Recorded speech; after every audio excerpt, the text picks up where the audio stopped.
मेरे प्यारे दर्शकों को देश की सबसे पसंदीदा डिबेट शो देश की बहस में दीपक चौरसिया का नमस्कार। कन्याकुमारी से क्षीर भवानी तक, कोटेश्वर से कामाख्या तक, लक्षद्वीप से लेह तक जो सबसे बड़ा मुद्दा होता है उसमें हम आपकी राय जानकर चुनते हैं देश की बहस का विषय। बहस की दशा और दिशा भी आपके माध्यम से तय होती है। साथ ही शो में आप और हमारे एक्सपर्ट पैनल मंच को साझा करते हैं और देश में हो रही सबसे बड़ी हलचल पर बेबाकी से अपनी बात रखते हैं। तो आइए शुरू करें देश की बहस माननीय जनता और मेहमानों के साथ।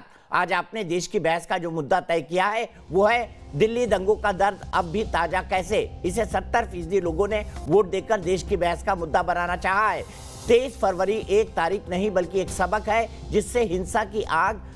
जिससे ये साबित होता है कि हिंसा की आग मजहब नहीं देखती। अपनों को खोने का गम हर तबके का एक जैसा ही होता है। ठीक एक साल पहले 23 फरवरी को दिल्ली की सड़कों पर ऐसी चीख पुकार मची जिससे दर्द से पूरा देश हिल उठा था। मगर सवाल है कि दिल्ली में ऐसी नौबत आई क्यों। इस मामले में 775 एफआईआर और 1569 लोगों के खिलाफ पुलिस और एसआईटी की चार्जशीट में सबसे बड़ी बात यही है कि हिंसा के पीछे गहरी साजिश थी और एंटी सीएए प्रदर्शनों की आड़ में कुछ लोग भड़काऊ एजेंडा चला रहे थे। पिछले एक साल में जांच पड़ताल जितनी आगे बढ़ी उतनी तेजी से दोनों तरफ के दिए गए हेट स्पीच पर सियासत भी हुई। यही वजह है कि दंगे के एक साल के बाद भी जख्म भरे नहीं है।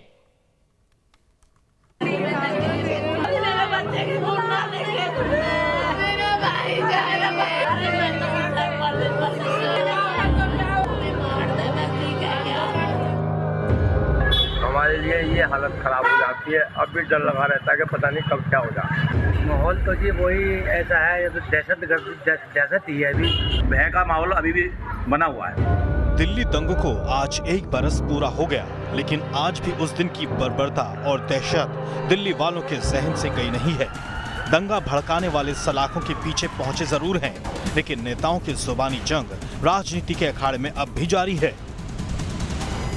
मैंने केवल और केवल दिल्ली दंगों के एक साल पे, क्योंकि हमारे बहुत अजीज लोगों को, हमारे पड़ोसियों को, हमारे जानने वालों को उनको मारा गया है, लूटा गया है, जलाया गया है। दिल्ली को याद रखना होगा। मैंने तो सच में मरहम लगाया है, नेतागिरी नहीं की है। और ये भी उस मरहम का ही हिस्सा है ये कहना कि दोबारा मत कीजिएगा, दोबारा करना गलत होगा। और दिल्ली के साथ ये दोबारा नहीं होना चाहिए जो सीए विरोध के नाम पे किया गया था। दिल्ली को एक बार फिर से इस बयानों के माध्यम से जो है दंगों में आग में झोंकने का प्रयास एक और हो रहा है। और मुझे लगता है इसे नजरअंदाज पुलिस हो, प्रशासन हो या दिल्ली के मुख्यमंत्री बिल्कुल नहीं करना चाहिए। सख्त कार्रवाई समय रहते होनी चाहिए। सीएए एनआरसी के विरोध के नाम पर भड़कने वाले दंगों में 53 लोगों की जान गई, 400 से ज्यादा लोग घायल हुए, 327 दुकानें जलकर खाक हो गई, जबकि 25,000 करोड़ रुपए की संपत्ति स्वाहा हो गई। दिल्ली पुलिस ने 775 एफआईआर दर्ज की और 1,818 आरोपियों को अब तक गिरफ्तार किया। दंगाइयों ने कैसे सीएए के खिलाफ धरना प्रदर्शन का इस्तेमाल किया, ये दंगे उसका जीता जागता सबूत बन गए। आतंकी संगठनों ने दिल्ली को झुलसाने में दंगाइयों से हाथ मिलाया, लेकिन दिल्ली पुलिस के जामाजों को इन दंगों को रोकने में अपनी जान की बाजी तक लगानी पड़ी। दुकान तो पूरी हमारी जल चुकी थी। हमारा नुकसान इसमें करीब 12 से 15 लाख रुपए का नुकसान हो चुका है इसमें। देश के बहस में उस दिन को याद करते हुए चर्चा है कि आखिर दंगा करवाने वाले विरोध प्रदर्शन को कैसे खून खराबे और दहशत में बदलकर अपने नापाक मंसूबे पूरे करने की साजिश रचते हैं।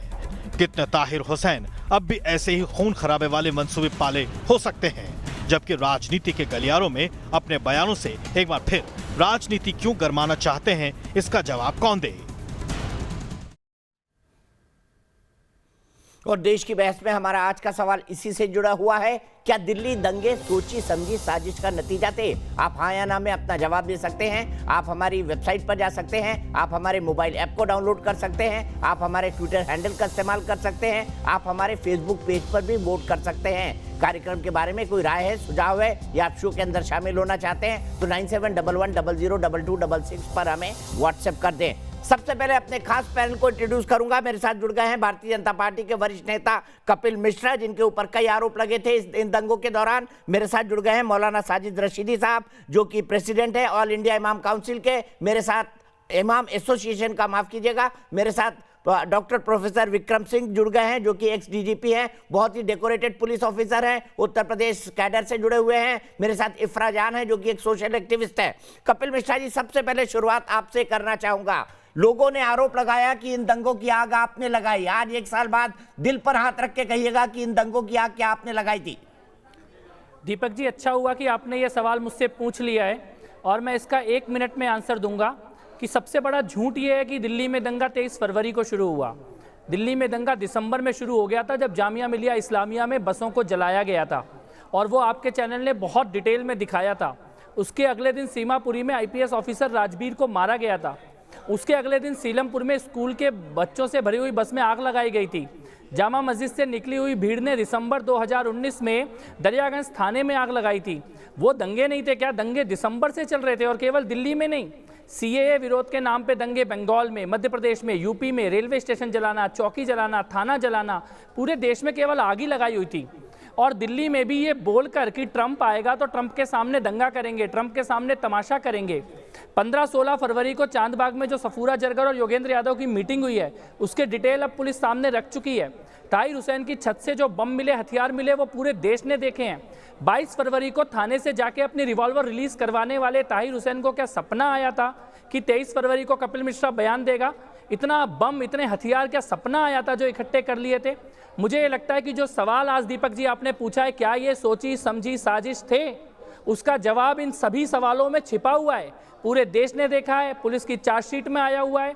और मेरा गुनाह केवल इतना है कि मैंने, बच्चे स्कूल नहीं जा रहे हैं अगर मेरे, बीमार अगर अस्पताल नहीं जा रहे हैं, हम अगर काम पे नहीं जा पा रहे हैं, तो उसके लिए मैं खड़ा हुआ, आंखों में आंख डाल के खड़ा हुआ, और मैंने कहा कि मेरी सड़क खोलो, हमारे बच्चों को स्कूल जाने दो, बीमारों को अस्पताल जाने दो, युवाओं को काम करने दो। वो सड़क खुलवाने के लिए खड़ा होना पड़ेगा तो होंगे ना खड़े, क्यों नहीं होंगे? हमने कोई हिंसा की बात तो की नहीं है। नहीं, सवाल तो यही है ना, आप सड़क खुलवाने के लिए खड़े क्यों हुए? कौन होते हैं आप कौन होते हैं जो आप सड़क खुलवाने के लिए खड़े हुए? उनकी तैयारी तो थी, ये साफ दिख रहा था उनकी तैयारी थी। अराजकता फैल रही थी दिल्ली के अंदर, अराजकता पसरी हुई थी। उनको तो स्केपगोट चाहिए था कि कपिल मिश्रा बोले और कपिल मिश्रा के नाम पर पूरा पर्चा फाड़ दिया जाए। मैं नागरिक होता हूं वहां का, वहाँ रहता हूँ उस मोहल्ले में जहाँ से दोनों तरफ की सड़कें बंद कर दी गई थी। मेरे लोग हैं वो जो अस्पताल नहीं जा पा रहे थे, स्कूल नहीं जा पा रहे थे, काम धंधे पे नहीं जा पा रहे थे, एक जगह घुटकर रह गए थे। दिख रहा था सामने से कि रातों को मारने की तैयारी की गई है। ऐसे जहरीले नारे लगातार चारों रातों को माइक लगा लगा के घरों के अंदर सुनाई दे रहे थे। वैसा दहशत का, हिंसा का माहौल बनाया गया था। वहाँ पे जाके खड़ा होना जरूरी था, यह कहना जरूरी था कि ये लोकतंत्र है, यहाँ कानून का शासन चलता है। आप हमारे ह्यूमन राइट्स, बेसिक राइट, आने जाने का अधिकार, स्कूल जाने का अधिकार, अस्पताल जाने का अधिकार, उसको छीन लोगे और कोई खड़ा भी नहीं होगा। एक बार नहीं, 1000 बार खड़ा होना पड़ेगा तो खड़े होंगे। ये अधिकारों की बात है, ये असली स्वतंत्रता की बात है भारत के अंदर। आपने कहा ये असली स्वतंत्रता की बात है, लेकिन लोगों को पेट में दर्द इसलिए भी हो रहा है, और मैं भी इस बात की आलोचना करूंगा कि कपिल मिश्रा पर अभी तक सरकार ने कोई कार्रवाई नहीं की है। कपिल मिश्रा को Z+ सिक्योरिटी दे दी गई, कपिल मिश्रा खुलेआम घूम रहे हैं, कपिल मिश्रा पर कोई कार्रवाई नहीं। और दूसरी तरफ जितने भी लोग हैं, सफूरा जरगर, उमर खालिद, चाहे वो ताहिर हुसैन हो, खैर वो तो बहुत ही बड़े अपराधी हैं, उन सबको जेल के अंदर है, लेकिन कपिल मिश्रा Z+ सिक्योरिटी के साथ बाहर घूम रहे हैं। इसको कैसे देखते हैं? अगर कपिल मिश्रा की छत से बम मिले होते दीपक जी तो वो भी जेल में होता, एसिड मिले होते, हथियार मिले होते तो वो भी जेल में होता। अगर कपिल मिश्रा मलेशिया जाके जाकिर नाइक से पैसा लेके आया होता दिल्ली जलाने के लिए तो वो भी जेल में होता। अगर कपिल मिश्रा ने मीटिंग की होती 15-16 फरवरी की रात को, जो सफूरा जरगर जी का आपने नाम लिया, उनकी तरह कि 24 तारीख को बड़े पुलिस अधिकारियों के ऊपर हमला करना है, हथियार इकट्ठे करने हैं, पत्थर इकट्ठे करने हैं, तो वो भी जेल में होता। अगर कपिल मिश्रा ने दिलबर नेगी, 20 साल के दिलबर नेगी के हाथ पैर काट के जिंदा जलाया होता तो वो भी जेल में होता। अगर कपिल मिश्रा ने IB ऑफिसर अंकित शर्मा को 51 बार चाकुओं से गोदा होता तो वो भी जेल में होता। दिनेश खटीक चले गए, विनोद कश्यप चले गए, ये किन्होंने मारे हैं? मारने वाले जेल में जाएंगे, हत्यारे जेल में जाएंगे, साजिश रचने वाले जेल में जाएंगे। आज 1 साल हो चुका है दीपक जी, फंडिंग ट्रैक हो चुकी है, मीटिंग के डिटेल सामने आ चुके हैं, कबूल कर चुके हैं जेल में बैठे अपराधी कि उन्होंने अपराध किया है, लेकिन उनके बाहर बैठे बड़े बड़े जो उनके पैरोकार हैं वो मानने को तैयार नहीं है। उनको केवल कपिल मिश्रा को आतंकवादी बताना है, क्योंकि किसी ने हिम्मत कैसे कर ली अपनी गली खुलवाने की, किसी ने हिम्मत कैसे कर ली आतंकियों की आंख में आंख डाल के ये बोलने की कि ऐसा नहीं होने देंगे, तो किस गुनाह में मुझ पर कार्रवाई होनी चाहिए? गुस्सा है क्यों मेरे खिलाफ? सच बोलने का, खड़े होने का, आंखों में आंख डाल के बोलने का, अपने लोगों के लिए चुपचाप घर में ना बैठा रहूं और बाहर सड़क पे आ जाऊं, ये करना गुनाह है क्या मेरा? ऐसा नहीं, गुनाह ये है कि कपिल मिश्रा को अच्छी तरह पता था कि बारूद के ढेर पर तो हम बैठे हुए हैं, लेकिन चिंगारी कपिल मिश्रा ने जाकर जलाई। नहीं, जिसको चिंगारी लगानी होती है ना दीपक जी, वो पुलिस अफसर के बगल में खड़ा होकर बयान नहीं देता है। मैंने ये अल्टीमेटम दिया था कि 3 दिन के अंदर हमारी सड़क खाली होनी चाहिए। आप वरिष्ठ पत्रकार हैं इस देश के, आपने इतने आंदोलन देखे हैं, कोई भी लोकतांत्रिक आंदोलन का पहला कदम होता है पुलिस को अल्टीमेटम देना। मैंने वो लोकतांत्रिक आंदोलन का पहला कदम अपने संवैधानिक जिम्मेदारी को निभाते हुए पूरे साहस के साथ वहां पर किया।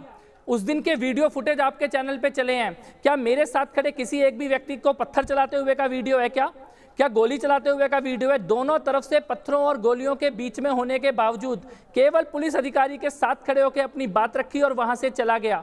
मैं पुनः कहना चाहता हूं, जब देश में कोई लोगों के मूल अधिकार छीनेगा, सड़कें बंद करेगा, गलियां बंद करेगा, स्कूल अस्पताल जाने से रोकेगा, कोई ना कोई कपिल मिश्रा तो वहां खड़ा होगा ही। ये जरूरी है, ये इस देश में होना पड़ेगा। आपने कहा ये इस देश में होना पड़ेगा, लेकिन इस देश में कई लोग हैं जो शांति और अहिंसा की बात करते हैं, कई लोग हैं जो संयम की बात करते हैं, कई लोग हैं जो समझाने की राजनीति की बात करते हैं, कई लोग हैं जो डायलॉग की बात करते हैं। उन चीजों में से किसी को भी कपिल मिश्रा को पसंद नहीं आई। नहीं, हमने तो संयम की बात की ना, पुलिस के सामने जाके बात की, हमने अहिंसा की बात की, हमने संवाद की बात की कि हमारी सड़क खोल दो, ये संवाद ही तो है। हमें अपने स्कूल दफ्तर जाने दो, ये संवाद ही तो है। और इंसानियत की बात दीपक जी, ये बड़ी बड़ी इंसानियत की बात कहने वाले नहीं गए उन गलियों में। कपिल मिश्रा गया वहां पे, एक एक परिवार जिसकी दुकान जली है, किसी का रिक्शा तोड़ दिया गया, किसी की पान की दुकान चला दी गई, किसी का बेटा छीन लिया गया, किसी के बच्चों के सर से पिता का साया उठ गया। उनके परिवारों के साथ पिछले 1 साल से कौन खड़ा है? वो कपिल मिश्रा खड़ा है। उनकी पढ़ाई की जिम्मेदारी लेने की कोशिश कर रहा है, उनको आर्थिक सहायता, उत्तराखंड में रहते हैं दिलबर नेगी के परिवार वाले, पैदल चलना पड़ता है 8 घंटे घर जाने के लिए, उनके परिवार तक भी आर्थिक सहायता पहुंचाने का जिम्मेदारी किसने उठाई? वो कपिल मिश्रा ने उठाई है। ना कोई सरकार आई उसको देखने के लिए और ना कोई ये बड़े बड़े इंसानियत की बात करने वाले लोग वहां पर पहुंचे हैं। तो मुझे ये लगता है कि आप पिछले 1 साल के काम भी देखिए, उससे पहले के काम भी देखिए।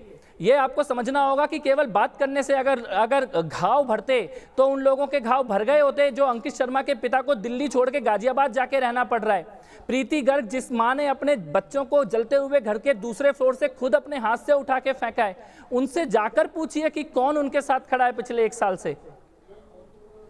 कपिल जी, मैं आपसे यहाँ पर बहुत महत्वपूर्ण सवाल जानना चाहता हूँ और मेरा सवाल बड़ा सीधा है, 2 टूक है। और मेरा 2 टूक सवाल ये है, जो कुछ भी हुआ हमने देखा जाफराबाद के अंदर किस तरह से कांस्टेबल पर हमला हुआ, किस तरह से डीसीपी पर हमला हुआ, इसके पीछे क्या था, क्या चल रहा था उस वक्त वहां पर? आपकी जानकारी क्या कहती है? क्योंकि इसके कई अलग अलग वर्जन निकलकर सामने आए हैं। पुलिस का वर्जन ये था कि वहां पर अफवाह उड़ाई गई। देखिए, बड़ा स्पष्टता तैयारी थी कि सड़कों को बंद करो, 35 लाख लोगों को कहीं आने जाने लायक छोड़ो मत, और जब ट्रंप दिल्ली में हो तब ऐसा तांडव किया जाए कि पूरी दुनिया केवल भारत की तरफ देखे, खून बहाया जाए, हत्याएं की जाएं। इतनी बड़ी बड़ी ढालें, जो 9-9 फुट की ढालें खरीद के लाए थे, जो एसिड खरीद के लाए थे, जो हथियार खरीद के लाए थे, जो छतों पे पत्थरों के ढेर, ड्रोन कैमरे की फुटेज है, 2-2 हफ्ते से छतों पे पत्थर इकट्ठे करके रख लिए गए थे।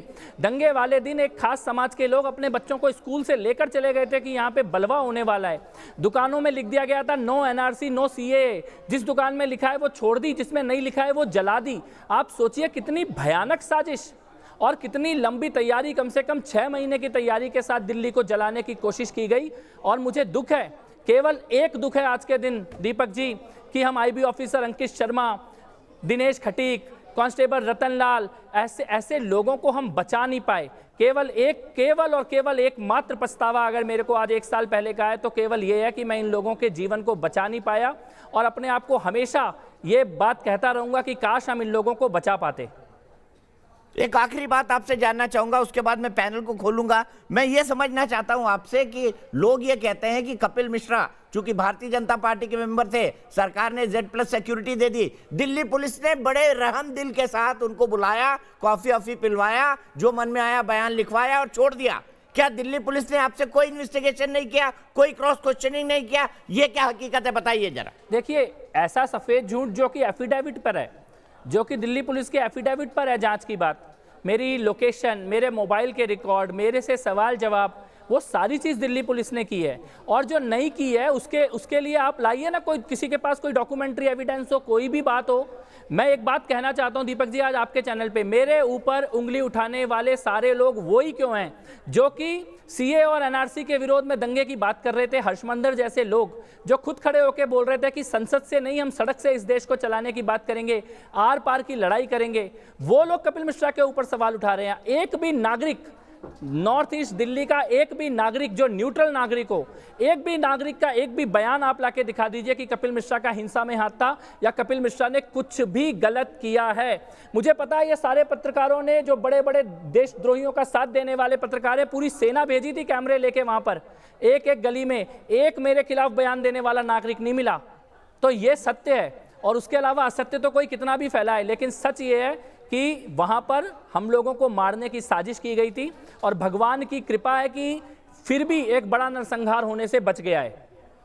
आपने कहा बड़ा नरसंहार होने से बच गया है। देश की बहस में हम देश के दर्शकों को जोड़ते हैं। कपिल मिश्रा जी, देश का हर दर्शक आज आपको सुन रहा है। 1 साल दिल्ली दंगों के अनफॉर्चुनेट पूरे हो चुके हैं। अनिकेत सागर, मेरे एक दर्शक जुड़ गए हैं। अनिकेत, एग्री करते हैं कपिल मिश्रा जी जो कह रहे हैं उससे?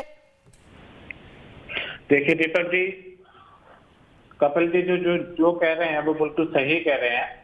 जाफराबाद शाहीन बाग में जो दंगे हुए थे वो दरअसल बहुत गलत हुआ है। मुझे दुख है जो लोग दंगे में मारे गए, उनके साथ पूरे देश की सहानुभूति है, पर कांग्रेस और अलका लांबा को नहीं। अलका लांबा को जरा उन परिवारों के बारे में भी सोचना चाहिए जिन्हें अपने लोगों के उस दंगे में खोया है। ठीक है, बहुत बहुत शुक्रिया अनिकेत। कपिल मिश्रा की बात आपको ठीक लगती है। यहां से सीधे आगे चलता हूं, सीधे मैं चलता हूं डीजीपी विक्रम सिंह साहब के पास। विक्रम सिंह साहब, कई सारे सवाल उठे कि जानबूझकर कपिल मिश्रा को छोड़ा गया। उन्होंने बताया किस तरह की इन्वेस्टिगेशन उनके खिलाफ हुई। क्या आपको लगता है अगर वाकई एक स्ट्रेटेजिक इन्वेस्टिगेशन हुई, टेक्निकल इन्वेस्टिगेशन हुई, अगर उनका रंच मात्र भी इन्वॉल्वमेंट होता तो क्या उन्हें छोड़ा जा सकता था? देखिए दीपक जी, मैं स्पष्ट कहना चाहूंगा, कपिल मिश्रा साहब के बारे में बहुत आरोप लगे हैं। उनकी नीयत के ऊपर शक नहीं किया जा सकता है, उनके तरीके के ऊपर शक किया जा सकता है। क्योंकि नीयत की जहां तक बात है तो सुप्रीम कोर्ट ने भी कालांतर में जो व्यवस्था दी है उसमें यही कहा कि सार्वजनिक स्थान पर बलपूर्वक रास्ता नहीं रोका जा सकता है। लेकिन पुलिस की मौजूदगी में स्वयं इस प्रकार का आह्वान करना, कपिल मिश्रा जी एक बड़े जिम्मेदार ओहदे पर हैं। वो जो करते हैं नीचे वाले बहुत टकटकी लगा करके देखते हैं। यही काम जो कपिल मिश्रा जी ने किया वो उनको पुलिस अधिकारी के माध्यम से करवाना चाहिए था, और अगर ये हो जाता तो कदाचित एक भी आरोप नहीं। लेकिन अगर एक बार मान भी लें कि कपिल मिश्रा जी ने ये आह्वान किया कि आप रास्ता खाली कर दें अन्यथा हम कानून में हाथ ले लेंगे, तो ये एक त्रुटिपूर्ण निर्णय और दुराग्रह की श्रेणी में आ सकता है। कदाचित इसको अपराध की श्रेणी में नहीं लिया जा सकता है। लेकिन जो एक भयावह स्थिति उत्पन्न हो गई थी, जो एक ऐसी स्थिति उत्पन्न हो गई थी कि जिसमें कि इस पार उस पार की लड़ाई तक की लोग बात कर रहे थे, तो कपिल मिश्रा ऐसे जनप्रतिनिधियों ने, मैं कदाचित समझता हूं कि उस भावावेश में और उस भावपूर्ण और उस उत्तेजना में शायद उनके बयान को कोई असंयत कह सकता है। मैं कोई जजमेंट पे नहीं बैठा, ना मैं जजमेंट बैठूंगा, लेकिन कपिल मिश्रा साहब का जो बयान था वो वैसा ही था जो कि सुप्रीम कोर्ट के दिशा निर्देश कालांतर में आए। लेकिन बेहतर यह होता दीपक जी कि यही चीज जो कपिल मिश्रा जी ने खुद कही वो पुलिस अधिकारी कहते, कपिल मिश्रा जी न कहते। वातावरण को सरचार्ज देखने के उपरांत यही लफ्ज और यही अल्फाज अगर पुलिस कहती तो कुछ नहीं होता। कपिल मिश्रा जी की नीयत में कोई कमी मुझे दिखाई नहीं पड़ी, क्योंकि उसमें मेंसरिया या गिल्ट मुझे नहीं दिखाई पड़ा। और चूंकि मेंसरिया और गिल्ट नहीं है, इसलिए कोई अपराध की श्रेणी में नहीं आता है। और अगर पुलिस ने अपने तमाम कानूनी परीक्षण के बाद कहा कि कपिल मिश्रा जी अगर उनके ऊपर केस नहीं बन रहा है तो केस नहीं बन रहा है, फिर हम उसके बारे में अगर कोई और, क्योंकि कई चैनल्स भी कहा कि साहब हमने आवेदन पत्र दिया, कार्रवाई नहीं हुई। अगर आवेदन पत्र देने का यही काम है कि जैसा हम कह रहे हैं वैसा ही कीजिए, तब तो बात अलग है। अब अगर हर्ष मंडल जी कहते कि मैंने दरखास्त दी, उस पर कार्रवाई नहीं हुई, ये कोई औचित्य नहीं कि हम जो दरखास्त है, मैं एक्स डीजीपी हूं, हमारे कितने दोस्त रहते हैं दरखास्त देते हैं, पुलिस कार्रवाई नहीं करती है क्योंकि वो न्यायोचित नहीं मानती है। दिल्ली पुलिस ने जो किया है वो अदालत की समीक्षात्मक टिप्पणी के बाद हुआ है। अगर किसी को शिकायत है तो कपिल मिश्रा साहब के पास जा सकता है अदालत में, वहां न जाकर के आरोप प्रत्यारोप करने से कोई फायदा नहीं है। अगर कपिल मिश्रा साहब ने उनकी सारी बातें सिलसिलेवार आपने सुनी, मैंने सुनी और देश सुन रहा है, अगर कोई उसमें तार्किक या कानूनी कोई त्रुटि हो तो मुझे बता दे। सिवाय इसके मैं यही कहूंगा कि जो उन्होंने कहा पुलिस से कहलवाते तो ज्यादा अच्छा रहता। ये मेरा अपना क्या मैं यही सवाल पूछता हूँ, क्या कपिल मिश्रा जी पुलिस इससे पहले अपील कर चुकी थी उन लोगों से, आप उठ जाइए, आप यहाँ पर मत बैठिए, आप ये प्रदर्शन मत करिए, यहाँ पर जरूरत नहीं है, यहाँ पर परमिशन नहीं है? क्या हुआ था जब आपको जानकारी मिली उससे पहले उस इलाके में? दीपक जी, कई बार पुलिस अपील कर चुकी थी, समाज अपील कर चुका था, लोग कह रहे थे कि हमारे को कम से कम जाने और आने का इतना रास्ता आप हमारे लिए छोड़ दीजिए। और ये जो भड़काऊ नारे लगाए जा रहे हैं, ये भड़काऊ नारे मत लगाइए, आप मुद्दे की बात कीजिए ना। आपको सीए से प्रॉब्लम हो सकती है, लेकिन उसमें आप भारत तेरे टुकड़े होंगे के नारे लगाने लगेंगे क्या? खिलाफत 2.0 लिख देंगे क्या जामिया की दीवार पे? हिंदुत्व तेरी कब्र खुदेगी एएमयू की धरती पर, ऐसा नारा लगाएंगे क्या? असम को काट के, चिकन नेक को काट के भारत से अलग करना है, ऐसी बातें करेंगे क्या? किसी को डिटेंशन कैंप में डाला जा रहा है, ऐसा झूठ एक खास समाज के बीच में फैलाने की कोशिश करेंगे क्या? कोशिश ऐलान करके बोलेंगे कि ट्रंप के आने के सामने हमको दिल्ली के अंदर बहुत बड़ा तमाशा करना है। क्या हासिल करने की कोशिश थी? अब तो 1 साल हो गया ना दीपक जी, किसकी नागरिकता गई है? कौन डिटेंशन कैंप में गया है? वो लोग माफी मांगेंगे क्या जिन्होंने ये सब झूठ बोल कर एक आतंक का, हिंसा का, भय का वातावरण पूरे देश के अंदर बनाया, और उसके बाद उन्हीं आतंकियों को बचाने के लिए कोशिश कर रहे हैं, उनके लिए कोर्ट में जाके खड़े हो रहे हैं, उनको बेगुनाह बताया जा रहा है, जिनके घरों से बम मिल गए हैं, जो हत्या में शामिल हैं, चुनकर मारने में एक आईबी ऑफिसर को, एक कांस्टेबल को। आप उन फुटेज को देखिए दीपक जी, मैंने आपके चैनल पे वो फुटेज देखी हैं, जब महिलाओं की भीड़ पुलिस वालों को मार रही है, जिनको आप शांति का प्रतीक बना रहे थे, वो हत्या में शामिल है खुलेआम। दिखाइए वो फुटेज, दिखाइए प्लीज। दूसरी फुटेज की बात कर रहा था, ये देखिए फुटेज चल रही है।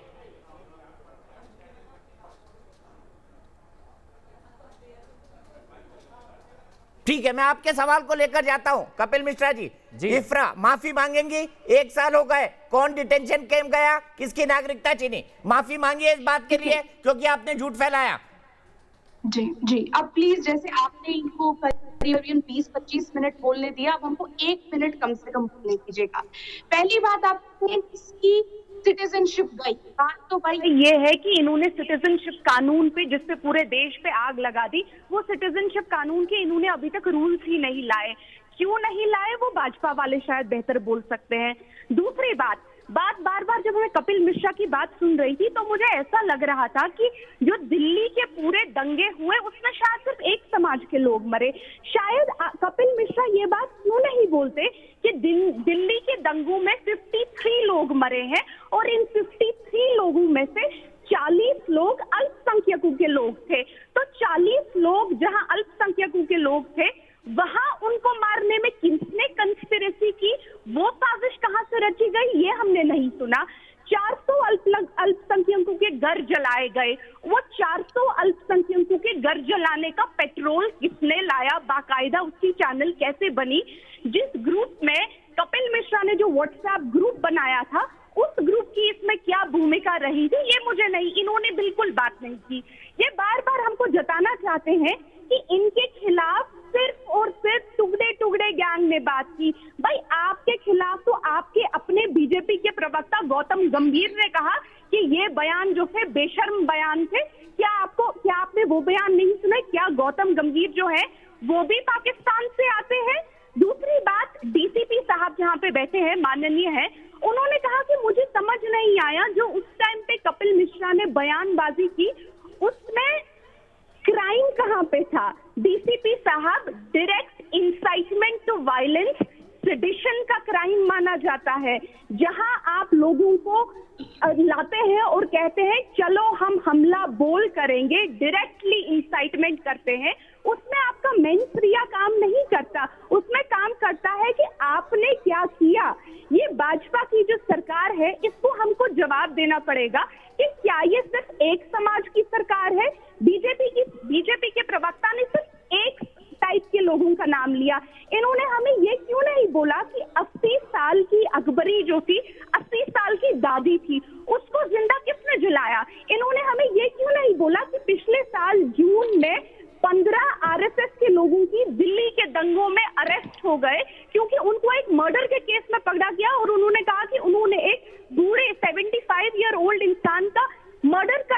दिल्ली के दंगों में, वो आरएसएस के नेटवर्क। आपका 1 मिनट कंप्लीट हुआ, मैंने बिना रोके बोलने दिया, बिना रुके बोलने दिया। पहले विक्रम सिंह जी के पास आऊंगा। विक्रम सिंह जी, सवाल चूंकि आप पर उठा है इसलिए मैं चाहूंगा विक्रम इफ्रा को आप जवाब दे दें, फिर मैं कपिल मिश्रा जी के पास जाऊंगा। जी, इफ्रा जी की जानकारी में बस ये अर्ज करना चाहूंगा कि पुलिस जब कभी कोई कार्रवाई करती है तो कानूनी मशवरा लेती है, और मेरा जो वक्तव्य है उस कानूनी मशवरे की बुनियाद के ऊपर है। ये मेरी कोई कल्पना शक्ति की उड़ान नहीं है कि मैं मनमाने तरीके से कह रहा हूं। और एक बार नहीं, कई बार कपिल मिश्रा साहब के वक्तव्य को कई बार उस पर कानूनी मशवरा लिया गया, और सभी कानूनी मशवरों में और बल्कि कोर्ट में भी इसकी समीक्षा की गई। अगर इफ्रा जी की बातों में जरा सा भी तार्किक या कानूनी बल होता तो उस पर कार्रवाई जरूर होती। हकीकत यह है कि कपिल मिश्रा साहब के बयान को न कोर्ट ने समझा कि उसमें किसी तरह का कोई अपराध बनता है, न पुलिस के मशवरे में जो कानूनी राय ली उसमें मिला। लेकिन एक चीज मैं कहूंगा, आखिरी एक वाक्य में, कि जब कपिल मिश्रा साहब ने कहा कि इसको पुलिस लैंग्वेज में कहते हैं कम्युनल फ्लैश पॉइंट, जब एक तरीके से घटनाक्रम दिसंबर से उबाल पे आ रहा था तो कम्युनल फ्लैश पॉइंट फरवरी में नहीं हुआ, वो दिसंबर से चल रहा था, और सिलसिलेवार तरीके से उसको गर्म करने की कोशिश की गई, भावनाएं भड़काने की कोशिश की गई, और उसके बाद ऐसे हालात लाके पैदा कर दिए कि कपिल मिश्रा जी होते या कोई होता, वो शायद ऐसा कोई असंयत बयान दे देता। बयान असंयत हो सकता है, उनके द्वारा नहीं होना चाहिए, यहां तक मैं सहमत हूं, लेकिन अपराध किया है इससे मैं सहमत नहीं हूं। ठीक है, सीधे कपिल मिश्रा जी के पास चलता हूं। कपिल मिश्रा जी, आपने सिर्फ एक समुदाय के लोगों की बात की। उन्होंने कहा कि अनवरी बेगम 80 साल की थी, वो मारी गई। उन्होंने फिर कुछ और लोगों का जिक्र किया। उन्होंने बताया कि भाई मुसलमान भी मारे गए, इतनी सारी प्रॉपर्टी जलाई गई, इतने सारे लोग हल्कान हुए। सवाल ये, हालात ये क्यों बने? मैं फिर से कहना चाहता हूँ, एक तो तथ्यात्मक गलती बोली इन्होंने कि व्हाट्सएप ग्रुप, तो पुलिस के रिकॉर्ड देख लीजिए, आपके जो वकील हैं उनके रिकॉर्ड देख लीजिए। वो व्हाट्सएप ग्रुप का नाम है, मेंबर हूँ ना एडमिन हूँ, और जिस व्हाट्सएप ग्रुप की आप बात कर रहे हैं उसमें मैं हुई नहीं। तो उसके बावजूद भी आपने बोला कि मेरा व्हाट्सएप ग्रुप है। आपसे निवेदन करूंगा, आप जाके एक बार चेक करिएगा उस व्हाट्सएप ग्रुप की जो रिपोर्ट खुद तो आपके वकीलों ने दी है, उसमें भी है कि कपिल मिश्रा इसका मेंबर भी नहीं था। इसमें कपिल मिश्रा का नाम लोग लिख रहे थे। तो एक तो वो तथ्यात्मक गलती है, उसको ठीक करने की कोशिश होनी चाहिए। दूसरा, आपने कहा कि कौन मरा, कितना मरा। मैं फिर से कहना चाहता हूं, मैंने आज तक कितने मरे, किस धर्म के मरे, ऐसा कोई बात नहीं करी, कोई बयान नहीं दिया। जो लोग कहते हैं कि धर्म की बात नहीं होनी चाहिए, वो लाशों के धर्म गिन रहे हैं। ये लाशों के धर्म गिना रहे हैं, लाशों को धर्म देख के गिनती कर रहे हैं। हर चैनल पे जाके इतने मरे चिल्ला रहे हैं। आपने मुझे तो, मेरे को पूरा बोलने दीजिए, आपने मुझे ये कभी कहते नहीं सुना होगा कि कौन कितना मरा, कौन से धर्म का मरा, किसने किसको मारा, कभी नहीं कहते हुए सुना होगा। लेकिन जो तथाकथित लिबरल लोग हैं, ये लाशें गिन रहे हैं, हिंदू की लाश कौन सी है, मुसलमान की लाश कौन सी है, किसके घर में कौन गया। ये इस तरह से आप शांति पैदा करेंगे, इस तरह से आप संवाद पैदा करेंगे। आपको मरे हुए लोगों में भी धर्म दिखने लग गया है। मैं तो हैरान हूं कि इस प्रकार की भाषा का खुलेआम इस्तेमाल करके अपने आप को लिबरल कहा जा रहा है। ठीक है, मैं सीधे मौलाना साजिद रशीदी के पास चलूंगा। इफ्रा, आपको रुकना होगा। मैंने आपका जवाब ले लिया था। इफ्रा, 1 मिनट आपको रुकना होगा। मैंने साजिद रशीदी जी से एक सवाल भी नहीं पूछा है, अनफेयर होगा उनके लिए। मौलाना साहब, मैं आपसे ये जानना चाहता हूं, दंगे उन्हीं इलाकों में क्यों होते हैं जहां मुसलमान बहुतायत में होते हैं?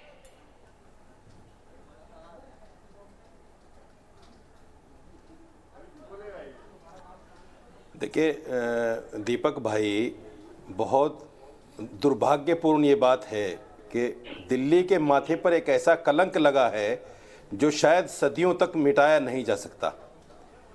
अब सवाल ये है कि हर आदमी अपने आप को पाक साफ बता रहा है। मेरे सवाल का जवाब ये नहीं है। मैंने सवाल आपसे पूछा कि दंगे वहां ही क्यों होते हैं जहां मुसलमान बहुतायत में होते हैं, इसका जवाब दीजिए। सर, मुझे बोलने दीजिए, मैं बताऊंगा। सुनिए, सुन तो लीजिए, कम से कम 1 मिनट तो बोलने दीजिए भाई। ये बड़े अफसोस की बात है, इसीलिए फिर हम लोग चैनल पे बैठना बंद कर देते हैं, क्योंकि आप लोग बोलने नहीं देते। आप चाहते हैं हम वो बोलें जो आप कहें, और ऐसा नहीं हो सकता कि हम वो बोलें जो आप कहें।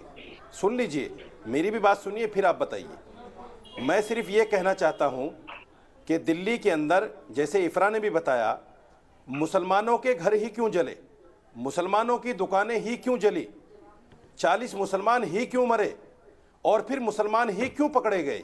ये बड़ी अजीब बात है, ये इत्तिफाक नहीं है, ये बड़ी अजीब बात है कि मरने वाले मुसलमान, कारोबार खत्म होने वाला मुसलमान और पकड़े जाने वाला भी मुसलमान, ये इत्तिफाक है, नहीं हो ये सकता। दिल्ली पुलिस ये की चार्जशीट साजिश है मौलाना और साहब, साजिश मैं वो झूठ है नहीं बोलने कि दूंगा करो खुद आपको। और मौलाना नाम साहब रखो झूठ नहीं मुसलमानों। बोलने दूंगा। ये दिल्ली आप पुलिस सुन- का आप आंकड़ा सुन है। लीजिए। 1818 लीजिए। आरोपी गिरफ्तार किए दीपक गए सुन हैं, लीजिए। 700 दीपक- मुस्लिम है और 630 हिंदू। दीपक क्या सुन कहेंगे इस पर? अब दीपक- 1818 ही लोग गिरफ्तार हुए हैं, जिसमें 700 मुसलमान मेरी हैं बात और पूरी लगभग होने 650 दोगे तो- हिंदू। बराबर बराबर। मैंने आपकी बात का जवाब दे दिया कि मुसलमान ही, मैंने आपकी बात का जवाब दे दिया कि जहां मुसलमान होते हैं वहां दंगे क्यों होते हैं। मैंने जवाब दे दिया, लेकिन आपने एक सवाल और ठोक दिया। अब सुनिए, उसका जवाब भी सुन लीजिए। देखिए, ऐसा होता है जब किसी समुदाय को फंसाने की बात होती है तो उसको बैलेंस करने के लिए ऐसा तो करना पड़ता है। ये तो कहीं ना कहीं जब पहले से किसी चीज की साजिश होती है। मैं आपको एक तथ्य बताना चाहता हूं। कारवां एक सोशल साइट है जिसमें अमित पांडे एक गैर मुस्लिम आदमी, उसका पत्रकार है, उसने एक 22 साल के लड़के का पूरा बयान दर्ज किया है। मैं आपको दिखा देना चाहता हूं, अगर देखना चाहो तो देख लो। उस लड़के ने जो जो कहानियां बताई हैं, आप अगर उसको सुन लोगे तो आपकी आंखें खुल जाएंगी। कपिल मिश्रा का भी नाम उसमें आया है और बहुत सारे लोगों का नाम आया है। लेकिन सवाल ये अगर है ऐसा कि कुछ जब हुआ सरकार होता ना ऊपर से सर, नीचे तक अगर कुछ और हुआ पुलिस होता ऊपर ना, से नीचे तो आप तक जैसे आपकी जो हो, तो लिबरल फिर है आपके वो खिलाफ अभी कोई तक ना कार्रवाई नहीं हो सकती। राष्ट्रपति भवन के ऊपर नाच रहे होते मौलाना कार्रवाई साहब। नहीं हो मेरा सकती। मुंह मत खुलवाइए। अगर ऐसा कुछ हुआ होता तो आप लोग राष्ट्रपति भवन के क्या कर ऊपर सकते हैं भाई? नाच रहे होते। मेरा हम मुंह क्या मत कर सकते हैं खुलवाइए मेरे आप। भाई? मुंह मत हम क्या खुलवाइए। कर सकते हैं? आपने मुझे जवाब बताइए नहीं ना। दिया कि मुसलमान बहुल इलाकों में अरे क्यों भाई, दंगे होते हैं, अरे वहीं भाई, पर आप दंगों की बंगाल प्लानिंग में- क्यों होती है, आप बंगाल वहीं में पर जाते ताहिर हैं, हुसैन की छत जब पर आपकी गुलेल क्यों जमीन रखी नहीं जाती बनती है? तो ईडी लगा देते हैं। आप अब जहां ईडी पर भी आ जाते गए। हैं, अब ईडी पर आ गए। ताहिर मुझे हुसैन इस की बात छत का पर जवाब गुलेल तो नहीं दे थी। दीजिए। ताहिर हुसैन की छत को मुसलमान आपने भी बहुल दिखाया। इलाकों में ताहिर दंगों हुसैन की की छत पर प्लानिंग क्यों पहले होती दिन है? एक जवाब पत्थर भी दीजिए। नहीं था। ताहिर हुसैन की छत पर एक पत्थर भी नहीं था। अभी देखिए ताहिर हुसैन की छत दिखाइए देखिए भाई। आप। अच्छा, आपके एक टीवी मिनट, पर चल रही ताहिर हुसैन की छत दिखाइए। देखिए। ताहिर एक हुसैन पत्थर की भी छत, नहीं ये है। देखिए दिखाइए ताहिर आप हुसैन की उसको। छत। ये ताहिर एक हुसैन पत्थर खुद भी नहीं लट्ठे है। लेके खड़ा हुआ है। ताहिर लट्ठे हुसैन लेके के खड़ा हुआ गिरफ्तार है। होने के बाद दिखवाइए, पत्थर मौलाना आए। साहब को दिखवाइए। ये ताहिर हुसैन को दिखवाइए, देखिए, लट्ठे लेके देखिए घूम रहा ताहिर हुसैन की छत है। दिख ये रही है। लट्ठे लेके घूम सारी रहा ताहिर है। और ये हुसैन है। देखिए उसके एक सामने वाली पत्थर नहीं है बिल्डिंग, वहाँ। ये देखिए आप आपके उसको- गोले फेंके जा रहे आप हैं। देखिए ये उसको। देखिए ताहिर हुसैन अगर की आपकी आंखें हैं बिल्डिंग। तो देखिए मौलाना साहब, अरे देखिए। भाई देखिए, आप उसकी आंखों से देखिए, अपनी आंखों से देखिए। एक पत्थर उसकी छत पर नहीं है। देखिए कहां पत्थर है? खाली ताहिर हुसैन दिख रहा है, खाली ताहिर हुसैन दिख रहा है। और जैसे ही ताहिर हुसैन गिरफ्तार हुआ, सजदा करने गया था क्या ताहिर हुसैन? हाथ में लट्ठे लेके सजदा करने गया था क्या? उसकी छत पे बंदूकें भी आ गई, बताइए ना। उसकी छत पे गुलेल हाथ भी आ में गया, लट्ठे लेके सारी सजदा करने चीजें आ गया गई। था क्या? गुलेल की सारी तस्वीर भी चीजें दिखा आ गई। दीजिए इनको। गुलेल की तस्वीर भी दिखा दीजिए। पेट्रोल बम भी फूट रहे, वो भी दिखा अरे दीजिए। लट एसिड नहीं है, लट एसिड नहीं है। सुनिए, एक और तथ्य बताता हूं आपको। उसी दिन रात को 8 बजे मेरी ताहिर से बात हुई। ताहिर ने मुझे कहा कि मौलाना साहब, मैं 10 बार पुलिस को फोन कर चुका हूं, मुझे पुलिस निकालने नहीं आ रही है। मैंने खुद डीसीपी से बात की और डीसीपी साहब ने कहा कि हमने पुलिस निकाल दी है। जब पुलिस वहां से ताहिर को लेकर आई है तो उस वक्त एसिड क्यों नहीं दिखाया गया? उस वक्त बम क्यों नहीं दिखाए गए? उस वक्त पत्थर क्यों नहीं दिखाए गए? ये अगले दिन पत्थर कहां से आ गए? मौलाना साहब, ताहिर के साथ कौन बताइए, कोई है जवाब उसका? मौलाना साहब, ताहिर पुलिस के उसको साथ निकाल कर कॉन्स्पिरेसी लेकर में आ आप भी रही शामिल है है मतलब? और वहां कोई पत्थर नहीं। कॉन्स्पिरेसी में आप भी शामिल है पुलिस मतलब? उसको मकान से लेकर आ रही ताहिर है हुसैन के और साथ कोई पत्थर कॉन्स्पिरेसी नहीं में उसके मौलाना पास। साजिद कोई रशीदी एसिड भी नहीं, शामिल है, कोई क्योंकि बम टेलीफोन नहीं, पर ताहिर कोई चौधरी, बंदूक नहीं। ताहिर हुसैन और मौलाना लेकिन अगले साजिद दिन रशीदी सारी की बात चीजें हो रही छत थी। पर आ गई। अश्वनी उपाध्याय, माना जाए या ना माना जाए, खुद मौलाना साहब कह रहे थे वो संपर्क में थे ताहिर हुसैन के। माना जाए, ये भी शामिल है। निश्चित रूप से दिल्ली पुलिस को बाकायदा इनकी कॉल डिटेल निकालना चाहिए। अरे मेरी इनसे तो बातचीत कॉल करना डिटेल चाहिए है। इनको। फिर तो इनको ये भी पता होगा कि मेरी कॉल डिटेल है, कॉल डिटेल सुनिए, निकलवाइए। सुनिए। अरे भैया, और सुन तो मेरी लो। बात पूछिए, क्या सुन बात लो। हुई है? फिर तो इनको ये भी पता होगा, मेरी कॉल इनको ये डिटेल भी पता निकलवाइए होगा कि और 300 बात रुपए रोज निकलवाइए, क्या कमाने बातें वाला हुई ताहिर हैं? हुसैन। मैं कब मना करता हूं? अरे सुनिए, मैं मना नहीं करता। अरे भैया सुन मेरी तो लो डीसीपी यार, साहब से भी बात हुई सुन लो उनके यार, सुन लो भाई, माध्यम। सुन लो। हाँ, अरे सुन तो लो महाराज, ओ मौलाना साहब सुन लो। हाँ, बताइए, मैं ये बताइए। कह रहा हूं, जब इनको इतना पता है तो ये भी पता होगा कि ये ताहिर हुसैन 300 रुपए की दिहाड़ी करने वाला 10 साल में 300 करोड़ का मालिक कैसे बन गया, इनको ये भी पता होगा। उसके पास हवाला से कहां पैसा आया, उसके पास कालाधन बेनामी संपत्ति कहां पे है, कहां उसने बेनामी फ्लैट खरीदा, ये सब इनको पता होगा। मुझे लगता है इनसे जांच की जरूरत है।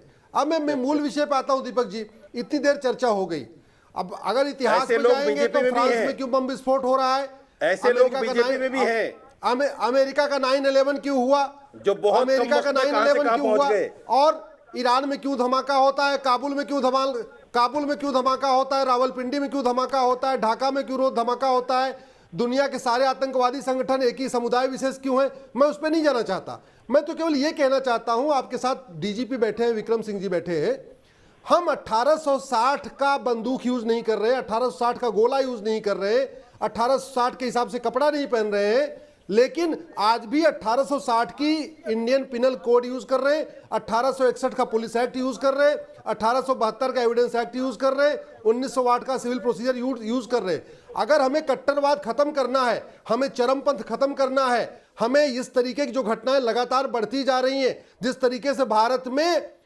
कट्टरवाद इतना जोर से बढ़ रहा है, अगर उसको रोकना है हमें तत्काल ये घटिया कानूनों को बदलना पड़ेगा। चाइना की तर्ज पर, अमेरिका की तर्ज पे अच्छे कानून बनाने पड़ेंगे, पुलिस रिफॉर्म, जुडिशियल रिफॉर्म करना पड़ेगा, और कालाधन के खिलाफ बेनामी संपत्ति, क्योंकि इन लोग सारी फंडिंग काले धन से होती है, पीएफआई की फंडिंग काले धन से होती है, सिमी की फंडिंग काले धन से होती है, जितने ताहिर हुसैन टाइप के लोग हैं इनको सब काले धन से मोटा माल मिलता है। इसलिए बहुत जरूरत आ चुकी है कि तत्काल जुडिशियल रिफॉर्म किया जाए, अरे भाई पुलिस आपने रिफॉर्म तो किया बोला था जाए, कालाधन नहीं तो वापस क्या लाएंगे, होगा, कितना दिन वापस ले दूनी आए? रात चौगुनी। ये रक्तबीज स्विस बैंकों से कितना कालाधन आप वापस ले आए, ये तो बता दीजिए बहुत देश तेजी को। के साथ फैल रहे, ये रक्तबीज देश को ये दीपक जी बता बहुत दीजिए तेजी के कितना साथ फैल कालाधन रहे वापस ले हैं। और आए। एक बात मैं और कहना चाहूंगा, ये तो आपका मेन एजेंडा था इलेक्शन में। भारत के 9 राज्यों में, बता दीजिए कितना अरे सुन लो कालाधन भाई वापस आया है। साहब, भारत के 9 राज्यों में सेकुलरिज्म स्विस काम नहीं बैंकों करता, से कितना कालाधन भारत वापस के ले आए, 9 बता राज्यों में दीजिए। सेकुलरिज्म काम नहीं करता, आप नहीं बता सेकुलरिज्म वही पाएंगे काम क्योंकि कर लेकर रहा नहीं आ पाए है, आप। गंगा जमुनी तहजीब वही काम करती है जहां हिंदू बहुसंख्यक है। भारत के 9 राज्यों में हिंदू अल्पसंख्यक हो गए हैं, वहां गंगा जमुनी तहजीब नहीं काम करती। आपका कैके पेशावर बन गया, पेशावर फतेहाल है, आपका कुंभा काबुल बन गया, कुंभा फतेहाल है, आपका पर्शिया ईरान बन गया, ईरान देखिए बदहाल है, आपका जो है गंधार कंधार बन गया, कंधार में रोज बम विस्फोट हो रहा है। तो पूरी दुनिया से सनातन संस्कृति गायब हो चुकी है, भारत के भी 9 राज्यों में सनातन संस्कृति गायब हो चुकी है। इसलिए तत्काल जनसंख्या नियंत्रण कानून बहुत जरूरी है, ठीक है, वजीरपुर वाली वो फुटेज निकाली जाए जिसमें जो सो कॉल्ड दादियां हैं वो पुलिस वालों को मार रही है। वही सवाल मैं इफ्रा जान से लेना चाहता हूँ, फुटेज निकालिए। इफ्रा जान मेरा सवाल सुनिए, इफ्रा जान मेरा सवाल सुनिए। ये मैं तस्वीरें आपको दिखा रहा हूँ, अभी तो दूसरी चल रही है, जल्दी आने वाली है, जहां पर वजीराबाद पर डीसीपी और एसीपी पर पुलिस कांस्टेबल रतनलाल को शहीद किया गया था, हमला हुआ था, महिलाएं भागी थी, बुरी तरह से भागी थी, हाथ में हथियार लेकर भागी थी। क्या ये आपकी वो वीरांगनाएं थी जो देश की डेमोक्रेसी की रक्षा के लिए गांधी जी वाला आंदोलन कर रही थी? ये देखिए तस्वीरों में दिख रहा है, दिख रही है तस्वीरें, किस तरह से भगा भगा कर मार रही है महिलाएं, दिख रही है तस्वीरें, किस तरह से भगा भगा कर ये महिलाएं मार रही है पुलिस वालों को। ये देखिए बुर्के पहनकर, बताइए ये क्या था, ये क्या हिंसा का प्रदर्शन था? बताइए ना, जवाब दीजिए, ये क्या हिंसा का प्रदर्शन था? ये देखिए तंबू उखाड़े जा रहे हैं, ये पुलिस वालों को घेर कर पीटा जा रहा है महिलाओं के द्वारा। जी, अजीब सी बात है दीपक जी, आप वो वाली वीडियो नहीं दिखा रहे जहां पे बच्चे और कुछ मुसलमान मर्द जो थे वो अधमरे पड़े हुए थे और पुलिस उनको हॉस्पिटल लेने की बजाय राष्ट्रगीत गवा रही थी। आप वो वीडियो नहीं दिखा रहे। दे दीजिए, दिखा देता हूँ, दिल्ली के, दे दीजिए, दिखा देता हूँ, दे दीजिए, दिखा देता हूँ। झूठ के भी पाँव नहीं होते, झूठ के पाँव नहीं होते, झूठ के पाँव नहीं होते इफ्रा जान जी। अगर ऐसी कोई फुटेज होती तो आपका समर्थित मीडिया उसको लेकर यूनाइटेड नेशन पहुंच गया होता। कैसी बात कर रही हैं आप? झूठ के कोई पाँव नहीं होते। अगर ऐसी कोई फुटेज होती, मैं गारंटी देता हूं, आप मुझे फुटेज दीजिए, मैं चलवाऊंगा, चाहे मेरे ऊपर कार्रवाई हो, मैं अपनी नौकरी दांव पर लगाने को तैयार हूं अगर वो फुटेज है तो। ऐसी कोई फुटेज नहीं है, ये आपके दिमाग की कपोल कल्पना है। जी, आज मैं आपको ट्विटर पे उस फुटेज के साथ टैग करूंगी और आपको मैं पूरी देश के सामने पढ़े लिखों को फारसी क्या भेज दीजिए ना, अभी भेज दीजिए, अभी भेज दीजिए, आप अपने अभी भेज दीजिए, आप आप अपने बायो अभी भेज दीजिए, अभी भेज दीजिए, अभी भेज दीजिए। ट्विटर पे भेजूंगी आपको। अरे मैं नेशनल टेलीविजन बोल रहा हूँ, देश है हमारा उस पे। मैं नेशनल टेलीविजन बोल रहा हूँ, आप ट्विटर बोल रही है। हद हो गई बात तो की। घर पे बैठी हूँ, यहाँ से कहाँ से सेंड करूँ। दूसरी वीडियो थी जहाँ पे दिल्ली की पुलिस जो थी कैमरा तोड़ रही थी, वो वीडियो भी आपको मैं भेजूंगी, चिंता मत कीजिए। अजीब सी बात है कि आप वो वाली वीडियो नहीं दिखाते कि दिल्ली की पुलिस कैमरा क्यों तोड़ रही थी, वो क्या छुपाने की कोशिश कर रही थी। तीसरी बात, जी एक सेकंड, मैंने किसी को नहीं रोका। ये घर पे टेक्नोलॉजी छोड़ देती है क्या? दूसरी बात कपिल मिश्रा जी ने बात की, उन्होंने कहा कि घर पर रहकर आप उनको वीडियो क्यों नहीं भेज पाएंगी? एक छोटा सवाल है, आपके घर में प्रतिबंध है भाई, इनको क्यों डर लगता है मेरे बोलने से? तथ्यों से डर लगता है, एविडेंस से डर लगता है, क्योंकि कंस्पिरेसी थियरीज, वो टुकड़े ज्ञान, झूठों से किसको डर लगता है? सबूत तो कभी रहता नहीं है। लंपटों से बिल्कुल डर नहीं लगता। ठीक है इफरा जी, आपने अपनी बात कह ली, आप अपनी बात बार-बार रिपीट कर रही हैं। मैं सीधे प्रेम शुक्ला जी के पास चलता हूँ। प्रेम शुक्ला जी, क्या वाकई इनके पास कोई सबूत है? और सबूत होता तो क्या 1 साल तक इंतजार करते? बोलने दीजिए ना भाई, जब सबूत नहीं था तभी तो देवेंद्र राणा ने सफूरा को बेल दे दी और कहा कि कोई सबूत नहीं है।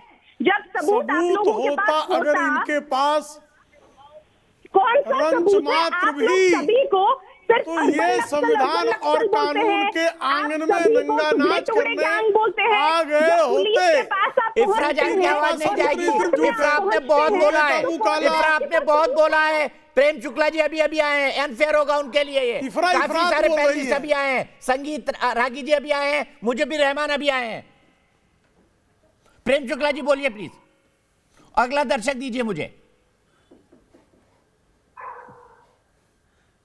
देखिए, दिल्ली के दंगों का कड़वा सच पचा पाना कट्टरवादियों के लिए कठिन है। जिन कट्टरवादियों ने सीएए के नाम पर, एनआरसी के नाम पर अल्पसंख्यक समुदाय में असुरक्षा का माहौल पैदा करके, जिसमें यहाँ बैठे पैनल के लोग भी हैं, जिन्होंने लगातार झूठ बोलकर कि सीएए एनआरसी आ जाएगा तो उसके कारण जो है मुसलमान इस देश में 2ym दर्जे का नागरिक हो जाएगा, उसके नागरिक अधिकार समाप्त कर दिए जाएंगे, इत्यादि इत्यादि। अनुच्छेद 370 के संशोधन पर दुनिया भर का डर बना बैठा रखा था कि 370 हटाया तो जम्मू कश्मीर अलग हो जाएगा और रुकेगा ही नहीं, उसी के कारण है। और राम मंदिर अगर बनना प्रारंभ हो गया तो खून की नदियां बह जाएंगी। अरे इस देश को 70 वर्षों तक आपने जिस हिंसा के भय से डराने का और उसके नाम पर एक वोट बैंक क्रिएट करके राजनीतिक सौदेबाजी का जो धंधा प्रारंभ कर रखा था, वो जब संविधान सम्मत कार्यों के द्वारा वो उसका संकल्प सिद्ध होने लगा तो स्वाभाविक तौर पर जो इस राष्ट्र की प्रगति को, इस राष्ट्र की संप्रभुता को, इस राष्ट्र के विकास मार्ग पर चलने को देखकर अत्यंत पीड़ित हैं, ऐसा पीड़ित समुदाय जो चीन के चंदे पर पलता है, जो पाकिस्तान के उकसावे पर पलता है, जो भारत विरोध की बुनियाद पर पलता है, जो अफजल गुरु जिंदाबाद का नारा लगाने का दुष्कर्म करता है, ऐसे जो लोग फिर बीच में क्यों बोलने लगे? ये धैर्य क्यों खो दे रही है? कहाँ रोजगार पे आ गई है? दिल्ली दंगों पर बहस चल रही है। इफरा जान जी, मैं दोनों को रोकूंगा। संजय डोकवाल मेरे एक दर्शक दिल्ली से जुड़ गए हैं। संजय, क्या कहेंगे? क्या ये एक साजिश थी उन लोगों की जो anti CA, NRC CA protest कर रहे थे, दिल्ली दंगे?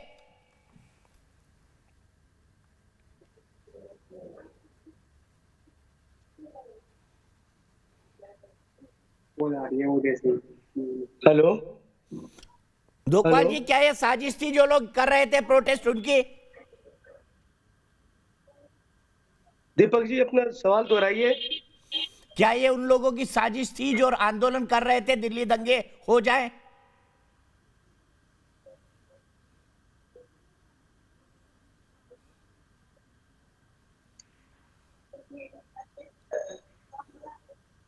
डोकवाल जी, आप चूक गए, चौहान हो गए।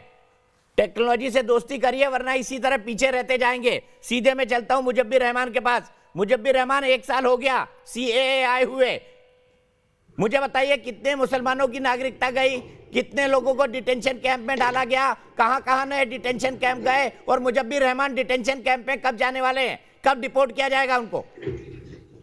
दीपक जी, सबसे पहले तो मैं आपका बहुत बहुत शुक्रगुजार हूं कि आपने 1 साल के बाद कम से कम अपने इतने बड़े चैनल के ऊपर मौका दिया के जो सबूत हैं वो इफरा जहान रखे हैं, या दिल्ली दंगों के हिसाब से जो पुलिस ने जो किया वो दंगों के सबूत आप अपने चैनल पे चलाएंगे, इतना बड़ा आपने ऑफर दिया, ये किसी भी चैनल ने नहीं कहा अभी तक।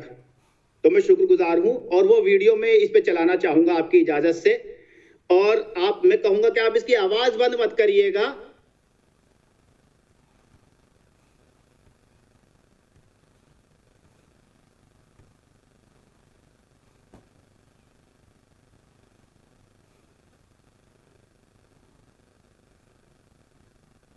जनाब, ये इस वीडियो के अंदर 4 लोग हैं, इसमें से एक की डेथ हो गई है, एक 17 साल का माइनर भी था। तो अब इसके कमेंट्स आप कर सकते हैं बाद में। उसके अलावा भी कुछ वीडियोस हैं जो मैं आपको दिखाना चाहूंगा।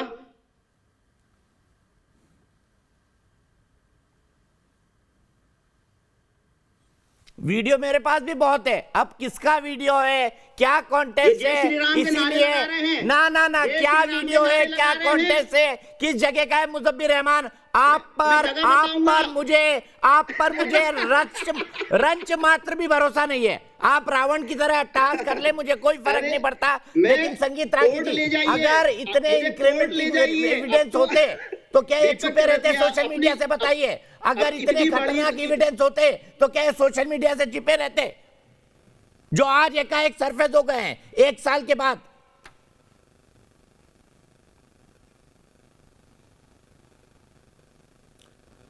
दीपक जी, आपकी आवाज क्लियर नहीं आ रही है, मैं प्रश्न नहीं सुन पा रहा हूं। मैं सिर्फ इतना कह रहा हूं कि अगर इतने सारे एविडेंस होते तो क्या 1 साल तक चुप रहते और दीपक चौरसिया के शो में ये लोग दिखाते? वरना इनको टॉप ऑन द टाउन ले जाकर बजाते कि देखिए हमारे साथ कितना अन्याय हुआ, ये देश कितना अन्याय करता है अपने मुसलमानों के साथ।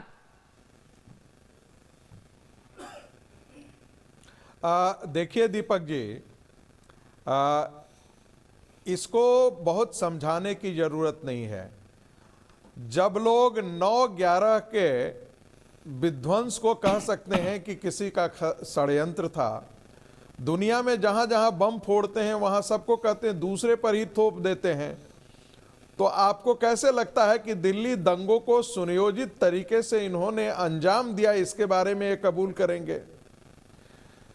मेरा तो एक और ही दुख है, इस देश का मुस्लिम समाज को पता लगता है कि सीए आने से मुसलमानों को खतरा है, लेकिन इस देश के हिंदुओं को आज तक पता नहीं लगा कि मुसलमानों की बढ़ती हुई आबादी इस देश के लिए खतरा है। आप ये अंदाजा लगा सकते हैं कि इस देश का मुसलमान, जिसने इस भारत भूमि को, मातृभूमि को विभाजित किया, धर्म के नाम पर तोड़ा, वही इस देश का मुसलमान 70 साल बाद उन्हीं तोड़ने वाले के औलादों के लिए इसी भारत भूमि पर लड़ाई करेगा कि उनको सिटीजनशिप दो।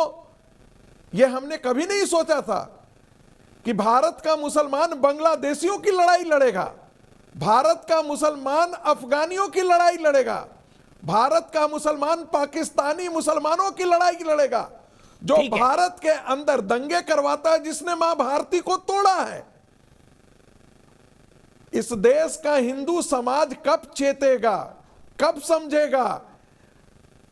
पॉलिटिकल और न्यूमेरिकल इस्लाम इस देश के लिए खतरा है, यह मैं बहुत खुल करके बोल रहा हूं, यह मैं बार बार कह रहा हूं। यदि हिंदू समाज इसके बारे में सजग नहीं रहा, इसके बारे में चेतेगा नहीं, तो इस देश में हजारों कश्मीर खड़े हो जाएंगे।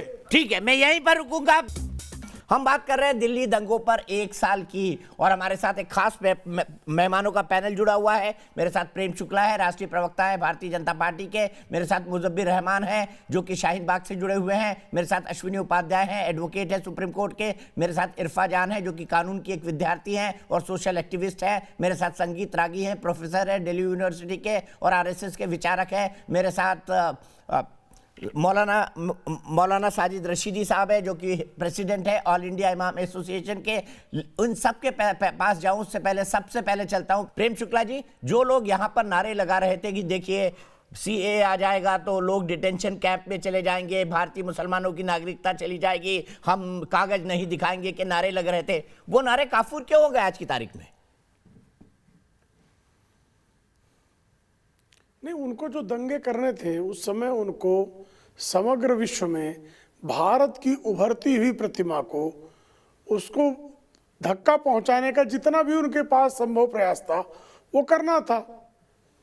कपिल मिश्रा जी ने आपको बताया ना आपकी किस तरह से सीक्वेंस ऑफ इवेंट्स चल रहे थे।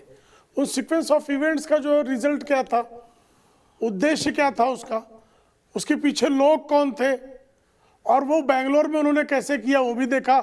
आज उसकी भी चार्जशीट आई है वहाँ की कोर्ट में। आप कोई भी आप यहाँ का दंगों का पैटर्न आप देख लीजिएगा, दंगों का पैटर्न है एक, उस पैटर्न में पहले से ही अफवाहें फैलाई जाना, लोगों को उग्र करना, उग्र करने के बाद जो है फिर लोगों को धर्म के नाम पे मजहबी नारे लगवाना, फिर जो है दूसरे लोगों को टारगेट करना, वहाँ हत्याएं करना, विध्वंस करना, और उसके बाद खुद विक्टिम कार्ड खेलना, निर्दोषों के खिलाफ खुद विक्टिम कार्ड खेलना, जिनकी हत्या करना, जिनके यहाँ आग लगाना। और एक तो नहीं, मैं आपको आप कहेंगे तो बहुत तफसील से आपको मैं 1964 के जमशेदपुर दंगे, 1993 के मुंबई दंगे, मुंबई का बम कांड, उसी तरह से जितने भी दंगे हुए, एक सीक्वेंस है पूरे देश में, और उस सीक्वेंस में इस तरह के दंगे करना, और दंगे करने के बाद, हिंसा करने के बाद, हत्याएं करने के बाद, आगजनी करने के बाद विक्टिम कार्ड भी लेके खड़े हो जाना, और विक्टिम कार्ड में आप कपोल कल्पित आरोप लगाना। भाई उन्होंने 9/11 के बारे में बाकायदा फिल्में बनाई गई कि ये जो है कैसे साहब अमेरिका ने खुद करा लिया था, ये वीडियो फिल्में बनी। तो ये इस तरह की चीजें अफवाहें फैलाते हैं। उस्मा बिन लादेन को मार दिया, कहा नहीं उस्मा बिन लादेन मारा ही नहीं, उस पर वीडियो बना दी, अलग तरह की डॉक्यूमेंट्रीज ले आते हैं ये। तो एक पूरा तंत्र है इसका, वैश्विक तंत्र है उसका, उसकी जड़ें जो हैं वो उनके कट्टरपंथी विचारधारा में बहुत गहरे डाली हुई है। उसको पनपाने के लिए, प्रफुल्लित करने के लिए और उसको पोषित करने के लिए बड़े बड़े वैश्विक संस्थान हैं, बड़े वैश्विक समाचार संस्थान हैं, बहुत सारे एनजीओज हैं, और जिन एनजीओज को बड़े पैमाने पे खैरात जो है वो पेट्रो डॉलर की मिलती रही है, उसके परिणाम पर एक बहुत व्यापक, विस्तृत और सप्रमाण चर्चा की जा सकती है। ठीक है, मैं सीधे इफ्रा जान के पास चलता हूँ, वही हाथ उठा रही थी। इफ्रा, मैं समझना चाहता हूँ, इतनी बड़ी अंतर्राष्ट्रीय साजिश और आप उसका एक हिस्सा, समझ पा रही है, नहीं समझ पा रही है? देखिए इस सरकार की पहली से एक चीज रही है, चूंकि ये जीडीपी में कुछ इजाफा नहीं कर पाए, -8 जीडीपी लाए, अब जीडीपी आप पे आ गए, मुद्दे की बात करिए ना। अब आप जीडीपी पे आ गए, मुद्दे की बात करिए ना। मुद्दा दिल्ली दंगा है इफ्रा। जीडीपी पर जिस दिन डिस्कशन हुआ उस दिन आपको नहीं बुलाऊंगा मैं, उस दिन कोई अर्थशास्त्री होगा। अरे आप मुझे बोलने नहीं दे रहे दीपक भाई। देखिए क्योंकि ये सरकार, क्या हम जीडीपी पर चर्चा करने के लिए बैठे हैं? मुझे इस बात का जवाब दीजिए, क्या हम जीडीपी पर चर्चा करने के लिए बैठे हैं? रोजगार की बात नहीं करेंगे, कोई बात नहीं, डरो मत, रोजगार की बात नहीं करेंगे। तो चूंकि ये सरकार जो है ये कोई भी अपना वादा नहीं निभा पाई, ये अब क्या करती है? अरे सीए वादा था, निभा दिया, जिसके ऊपर मिर्ची लगी है आपको। सीएए सरकार का मैनिफेस्टो में वादा था जो निभा दिया, जिस पर मिर्ची लगी है।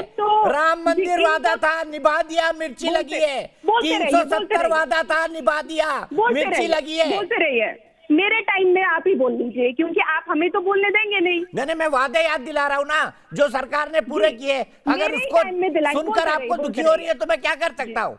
बता दिए ना मैंने कौन कौन से सरकार ने वादे पूरे किए। 370 का किया पूरा। बोलिए बताइए ना। अच्छा, हाँ या ना में, हाँ या ना में जवाब दे दीजिए। सरकार ने 370 का वादा पूरा किया। जैसे बाकी पैनलिस्ट को टाइम दिया या वैसे टाइम दे दीजिए। मैं तो सवाल पूछ रहा हूँ ना, आपको भी बहुत टाइम दिया था मैंने, आपको भी बिना रोके 1.5 मिनट बोलने को दिया था। पॉइंट की बात करिए ना, उसके बाद नहीं बात करनी, पॉइंट की बात करिए ना। आपने कहा सरकार वादे नहीं पूरी कर रही है, मैंने कहा सीएए पर वादा पूरा हो गया, आप खामोश। मैंने कहा 370 पर वादा पूरा हो गया, आप खामोश। मैंने कहा राम मंदिर पर वादा पूरा हो गया, आप खामोश। बोलिए डीसीपी साहब, आप ही क्यों चुप रहे हैं? अरे आप सभी लोग बोले मेरा टाइम है क्योंकि हमको तो बोलने नहीं देंगे। अश्विनी जी बताइए, ये वादे पूरे हुए या नहीं हुए? बता दीजिए इफ्रा जी को, सरकार वादे पूरे नहीं कर रही इसलिए दंगे करा रही है, ये कह रही है इफ्रा। और मैंने बता दिया सरकार ने कौन कौन से वादे पूरे किए हैं। क्योंकि ऑपोजिशन जो है वो डरावनी है, लेकिन जब वो बोलेंगे उनको मुकम्मल करवा दीजिए। नहीं, जो हो गया वो तो हुआ मांगे ताकि वो देखिए, भारत की 50% समस्याओं का मूल कारण जनसंख्या विस्फोट है, वो भी होगा, वो भी मोदी जी ही करेंगे।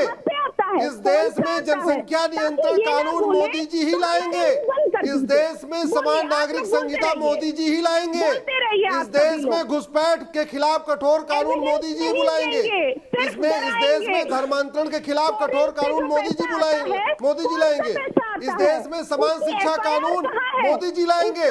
और जहां तक आपकी बात है, आप लोगों की तो सोच है, आखिर क्या कारण है कि हिंदू आज अपने बच्चों का नाम कुंभकर्ण नहीं रखता, हिंदू अपने बच्चों का नाम दुर्योधन नहीं रखता, हिंदू अपने बच्चों का नाम दुशासन नहीं रखता, हिंदू अपने बच्चों का नाम कुंभकर्ण नहीं रखता, हिंदू लेकिन आप लोग बाबर रखते हो, हुमायूं रखते हो, तैमूर रखते हो, औरंगजेब रखते हो। अरे ये तो बकासुर, दानासुर से भी ज्यादा खतरनाक थे हुमायूं, बाबर, लेकिन आप लोग उनका नाम रखते हो। ये सोच में अंतर है, ये सोच का अंतर है कि आप लोग मैंने कहा ना, बगदादी नाम रखते हो, आप लोग उसामा बिन लादेन नाम रखते हो, आप बाबर, हुमायूं, अकबर नाम रखते हो, आप तुगलक का नाम रखते हो, आज भी रखते हो, लेकिन हिंदू न दुर्योधन नाम रखता है। ठीक है, मैं यहीं पे रुकूंगा। अफसोस मेरे पास वक्त इतना ही है। देश की बहस के दर्शकों का सवाल बताया जाए और उसका हम जवाब बताते हैं। दिल्ली के दंगे सोचे समझे साजिश का नतीजा थे, हाँ कह रहे हैं देश की बहस के 98% दर्शक की। जी हाँ, दिल्ली दंगे एक सोची समझी साजिश थे। फिलहाल एक ब्रेक, लेकिन ब्रेक के बाद भी न्यूज नेशन पर खबरों का सिलसिला लगातार जारी है।